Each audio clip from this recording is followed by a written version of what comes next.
Hi friends. நேத்து பார்த்தீங்கன்னா, நமக்கு ஃப்ரைடே. ஸோ, அதனால காலையிலேருந்தே பூஜை ஒர்க் எல்லாமே ஸ்டார்ட் ஆயிருச்சு.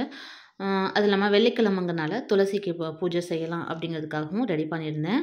ஸோ, பூ வந்து ஆக்சுவலா வாங்குறதுக்கு பூ கம்மியா தான் இருந்தது. ஸோ, செடியிலயும் வந்து பார்த்தா அங்கேயுமே கம்மியா தான் இருந்தது. சரி, ஓகே, இருக்கிற பூவ வச்சு அட்ஜஸ்ட் பண்ணிக்குவோம் அப்படின்னா, இது மெயினா இந்த பூ வந்து நான் அதிகமா இருக்குன்னு பார்த்தேன், உருளிய வந்து டெக்கரேட் பண்ணுறதுக்காக. ஆனா கிடைச்சது பார்த்தீங்கன்னா, என்னவோ 4, 5 பூ தான் வந்தது. ஸோ, அதனால ஆல்ரெடி இருந்த செவ்வந்தியே பார்த்தீங்கன்னா, அது கொஞ்சம் அந்த பூ வந்து ஃப்ரெஷ்ஷா தான் இருந்தது. ஆனா அப்படியே போட்டா தண்ணீல வந்து முழுக ஆரம்பிச்சுருச்சு. ஸோ, அதனால என்ன பண்ணேன்னு பார்த்தீங்கன்னா, பூவ எல்லாத்தையும் உதிர்த்து போட்டு, அதுக்கு மேல அழகா இந்த செவ்வந்தி வந்து டெக்கரேட் பண்ணியாச்சு. அடுத்து இங்க நிலவாசல் பூஜை செய்யறதுக்காகவும் வந்து கோலமும் வந்து நான் போட்டிருந்தேன். இந்த டைம் கொஞ்சம் பார்டர் மாரி கொடுத்து கோலம் போட்டிருந்தேன். இதுவும் பார்க்கறதுக்கு ரொம்ப அழகா இருந்தது ஃப்ரெண்ட்ஸ். ஸோ, இந்த இடத்துலயுமே வந்து கொஞ்சம் தாமரையும் ஓரங்கள்ல பார்டர் இருக்க மாரி தான் போட்டிருந்தேன். ஸோ, வெள்ளிக்கிழமைங்கனால அங்க துளசி மாடத்துக்கு முன்னாடியும் வந்து தாமரை கோலம் போட்டுட்டு அங்கேயும் பூஜை செஞ்சிருந்தேன் ஃப்ரெண்ட்ஸ். ஸோ, நான் இந்த இடத்துல பார்த்தீங்கன்னா, துளசி மாடம் தான் எப்பயும் வந்து வச்சிருப்பேன். பட் இந்த டைம் தொட்டியில தான் இருக்கக்கூடிய செடியை கொண்டு வந்து வச்சு தான் பூஜை செஞ்சுருக்கேன்.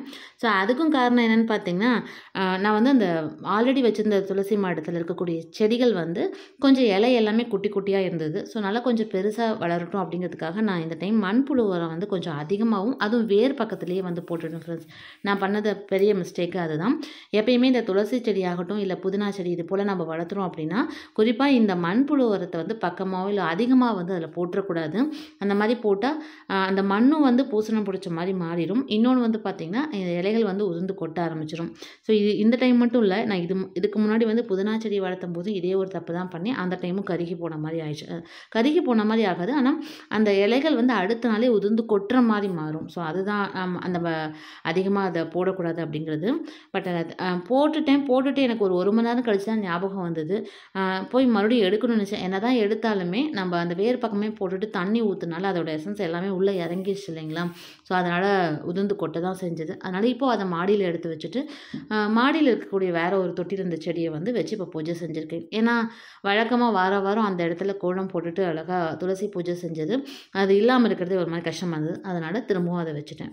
இந்த மாரி தொட்டியில வச்சுட்டும் அத டெக்கரேட் பண்ணதும் பார்க்கறதுக்கு ரொம்ப அழகா இருந்தது. ஸோ, நீங்க யாராவது ஒரு வேளை துளசி செடியோ, இல்ல போல கொத்தமல்லி, புதினா செடியெல்லாம் வளர்த்துறீங்க அப்படின்னா, உரம் வந்து பார்த்து குடுங்க ஃப்ரெண்ட்ஸ். அது மாரி அதிகமா வந்து செடி மேலயோ, இல்ல வேர் பக்கத்துல வந்து தூவி விட்டுறாதீங்க. ஈவன் ஆட்டு எரு நீங்க போடுறதா இருந்தா கூட, அதுவுமே வந்து பார்த்து வேர விட்டு தள்ளி தான் போடணும். ஸோ, அப்பதான் செடிகள் வந்து நல்லா இருக்கும். இல்லைன்னா உடனேவே வந்து அந்த பட்டு போன மாரி ஆயிரும் ஃப்ரெண்ட்ஸ். ஸோ, அடுத்து நிலவாசலுக்கு மஞ்சள், குங்குமம் வைக்கும்போது இந்த ஒரு சின்ன டிப்பும் ட்ரை பண்ணுங்க. இந்த டைம் பார்த்தீங்கன்னா, நான் வந்து அப்படியே அந்த நிலவாசல்ல மஞ்சள் வந்து பூசி விடாம, அந்த கோடா நான் வந்து போட்டுப்பேன் பாருங்க. ஸோ, இது வந்து பார்க்கறதுக்கும் நல்லா இருந்தது. ஸோ, இந்த மாரி இனிமேல் வாரம் ட்ரை பண்ணலாம் அப்படின்னு நான் நினச்சிருக்கேன்.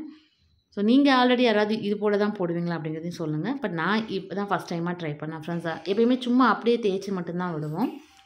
ஸோ, அடுத்து இந்த வாரம் பார்த்தீங்கன்னா, எனக்கு கொஞ்சம் இலையும் கிடச்சிது. ஸோ, அதனால நிலவாசலுக்கும் சரி, பூஜை அறையிலுமே வந்து அத கோர்த்து கட்டியிருந்தேன். ஏன்னா, வீட்டுக்கு இலை கட்டுறது ரொம்ப விசேஷம். சயின்டிஃபிக்காவும் சரி, இல்ல ஆன்மீக ரீதியாவும் நம்ம அத கட்டுறதுங்கிறது ஒரு மங்களகரமாவும் இருக்கும். ஸோ, அதனால எனக்கு கிடைச்சனால அத வந்து கட்டியிருந்தேன் ஃப்ரெண்ட்ஸ். ஸோ, இந்த வருஷம் பார்த்தீங்கன்னா, எனக்கு முதல் கேலண்டரா முருகரே வந்து வீட்டுக்கு வந்திருந்தாரு. அதுவும் ரொம்ப சந்தோஷமா இருந்தது. அது ஏன் குறிப்பா கேலண்டர்ல என்ன ஒரு பெரிய விஷயமா அப்படின்னு கேட்குறீங்களா? அது ஒண்ணும் இல்ல ஃப்ரெண்ட்ஸ். ஆக்சுவலா அந்த நாள் காலையில நான் நினச்சிட்டே இருந்தேன். ஸோ, நமக்கு முருகரோட ஃபோட்டோஸ் எங்கேயாவது தானா வந்து கிடைக்கணும் அப்படிங்கிற மாரி மனசுல ஏதோ திடீர்னு தோணுச்சு. ஏன்னா நெறைய பேர் சொல்லுவாங்கல்ல, எனக்கு அப்படி கிடைச்சது, வேல் கிடைச்சது அந்த மாரிலாம் சொல்லுவாங்கல்ல. ஆனா, என்ன ஒரு மிராக்கிள்ன்னு தெரியல. அந்த நாள் ஈவினிங்கே வந்து பார்த்தீங்கன்னா, நாங்க வேற ஒரு பொருள் வாங்குறதுக்காக கடைக்கு வந்து போயிருந்தோம். ஸோ, அங்க பொருளெல்லாம் பர்ச்சேஸ் பண்ணி முடிச்சுட்டு, அவங்க பில் குடுத்துட்டு, கையோட கூடவே வந்து இந்த முருகர் இருக்கக்கூடிய கேலண்டரையும் வந்து கையில குடுத்தாங்க. ஸோ, அத பார்த்ததும் பொருள் வாங்குன சந்தோஷத்த விட, இந்த கேலண்டர் கையில கிடைச்சது தான் ரொம்ப சந்தோஷமா இருந்தது. அந்த நாள் எனக்கு அவ்வளோ ஒரு பிளஸ்டா ஃபீல் பண்ணேன். காலையில நம்ம நெனச்சோம், அதே போல இன்னைக்கு வந்து கிடைச்சிச்சு அப்படிங்கிறது ரொம்ப சந்தோஷமா இருந்தது ஃப்ரெண்ட்ஸ். ஃப்ரெண்ட்ஸ், அடுத்து இந்த பூஜை அறையில நம்ம தீபம் ஏத்துறதுக்காக வந்து பார்த்தீங்கன்னா, இந்த ஒருமுக ஆரத்தி வந்து நம்ம பயன்படுத்துவோம். ஸோ, சமீப காலத்தில நெறையா பேருக்கு இருக்கக்கூடிய ஒரு டவுட் என்ன பார்த்தீங்கன்னா, அதாவது புதுசா பயன்படுத்துறவங்களுக்கு, இந்த ஒருமுக ஆரத்தி நம்ம வந்து தீபம் ஏத்துறதுக்காக தான் நம்ம வந்து பயன்படுத்துறோம் இல்லைங்களா? ஸோ, அப்ப அதில எண்ணெய ஊத்திட்டு திரி போட்டு தீபம் ஏத்திட்டு, எப்படி போய் விளக்குக்கு வந்து தீபம் ஏத்த முடியும்? எண்ணெய் உள்ள இருக்கும்போது நம்ம சாய்ச்சி தீபம் ஏத்துனா கீழ கொட்டிறாதா? அப்படிங்கிற மாரி நெறையா பேர் என்கொயரில வரும்போதும் கேட்குறீங்க. ஒரு சிலருக்கு இந்த டவுட்டும் இருக்கு. ஃப்ரெண்ட்ஸ், நீங்க ஒருமுக ஆரத்தி வந்து தீபம் ஏத்துறதுக்காக பயன்படுத்துறீங்க அப்படின்னா, திரிய மட்டும் எண்ணெயிலையோ இல்லை நெய்யிலையோ நனைச்சிட்டு அந்த ஒருமுக ஆரத்தியில் வந்து வச்சுக்கோங்க. இதை மட்டும் வச்சு நீங்கள் பயன்படுத்தினீங்கன்னா எப்படி சாய்ச்சாலும் உங்களுக்கு எண்ணெய் கசிவோ எதுவுமே இருக்காது. ஏன்னா அந்த திரி மட்டும்தான் அங்கே இருக்குது. இதுவே நீங்கள் தீபாராதனை அதாவது பூஜையெல்லாம் முடிச்சு கடைசியில் மணி அடிச்சு தீபாராதனை காமிக்கிறீங்க அப்படின்னா அப்போ வேணால் நீங்கள் கொஞ்சம் எண்ணெய் வந்து சேர்த்துக்கலாம். ஆனால் அதுக்குமே கூட தேவைப்படாது. நல்லா நீங்கள் திரியை வந்து எண்ணெயில் நனைச்சி விட்டுட்டிங்கன்னா நீங்கள் தீபாராதனை காமிக்கிறதுக்கும் பயன்படுத்திக்கலாம் ஃப்ரெண்ட்ஸ். ஸோ ரீசன்ட் டேஸில் நிறைய பேர் இந்த ஒரு டவுட்டும் வந்து கேட்டிருந்தீங்க. இப்போ பாருங்கள், நான் ஒரே ஒரு திரியை மட்டும்தானே உள்ளே நினச்சி வச்சுருக்கேன். எவ்வளோ நீங்கள் சாய்ச்சிங்கனாலும் எதுவும் ஆகாது. திரியும் வந்து அந்த எண்ணெய் பசை இருக்கிறதுனால அதில் ஒட்டி இருக்கும், கீழே சாயாமல் இருக்கும். ஸோ அதனால் ஹைட்டாக இருந்தாலும் சரி இல்லை உள்ளுக்குள்ளே திரி இருந்தாலும் சரி நீங்கள் தீபம் எப்படி வேணாலும் சாய்ச்சி இந்த ஒருமுக ஆரத்தி வந்து பயன்படுத்தி தீபம் ஏற்றிக்கலாம். ஏன்னா அதுவும் ஒரு சிலர் கேட்டிருந்தாங்க, நம்ம குத்து விளக்காக இருந்தால் மட்டும்தானே ஒருமுக ஆரத்தி வந்து அப்படியே ஏற்றிக்க முடியும். ஏன்னா அது ஹைட்டாக இருக்கும், அதனால் ஏற்றி இருக்கிறது ஈஸியாக இருக்கும். அதுவே வந்து உள்ளுக்குள்ளே தீபம் ஏற்றுன மாதிரி இருக்குது, இந்த சின்ன சின்ன விளக்குக்கெல்லாம் எப்படி சிஸ்டர் தீபம் ஏற்றுது அப்படின்னு கேட்டிருந்தாங்க. அதுக்காக தான் இன்றைக்கி நான் உங்களுக்கு வந்து செஞ்சு காமிச்சிருக்கேன். ஸோ இது போல் ஒரே ஒரு திரியை மட்டும் நினச்சி பயன்படுத்திக்கோங்க ஃப்ரெண்ட்ஸ். ஸோ ஆல்ரெடி பயன்படுத்திட்டு இருக்கவங்களுக்கு இதை பற்றி தெரியும். நான் இதை வந்து புதுசாக பார்த்தவங்களுக்கும் ஒரு சில டவுட்டாக கேட்டிருந்தாங்க, அவங்களுக்காக தான் இதை வந்து ஷேர் பண்ணுறேன். ஃப்ரெண்ட்ஸ், அடுத்து ஒரு சிலர் வந்து பார்த்திங்கன்னா அந்த பூஜை அறையில் வந்து நம்ம தீபம் ஏற்றும் போது கொஞ்சம் கரி பிடிக்கிற மாதிரி மாறுது, அதெல்லாம் வராமல் இருக்கிறதுக்கு என்ன செய்யுதுன்னு கேட்டிருந்தாங்க. ஆல்ரெடி கூட ஒரு வீடியோவில் நான் வந்து சொல்லியிருந்தேன்.